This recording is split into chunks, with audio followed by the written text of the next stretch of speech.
สวัสดีทุกคนวันนี้สิพาพี่น้องให้พี่น้องเบิ่งกล่องเพิ่นฝากมาจากต่างประเทศพี่น้องเพิ่นสนับสนุนบ่าวต้องศูนย์นี่ให้เพิ่นเห็นมันป้าลุงเพิ่นฝากมาให้แต่เมืองนอก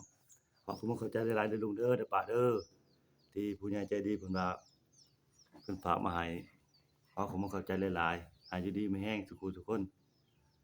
เฮ็ดหยังก็ได้ให้ดีเด้อนี่ กล่องเพิ่นฝากมาให้ถ่ายวิดีโอถ่ายอันนี้แหละช่อง YouTube นี่แหละก็ขอขอบใจหลายๆทางบ่าวต้องศูนย์ก็กำลังตั้งช่องใหม่ฝากกดไลค์กดแชร์ให้เด้อพี่น้องเด้อนี่แหละช่องบ่าวต้องศูนย์บ้านนาผู้ใหญ่ใจดีเพิ่นฝากมาให้กล่องนี่แหละกล่องวิดีโอเนาะอันนี้แหละ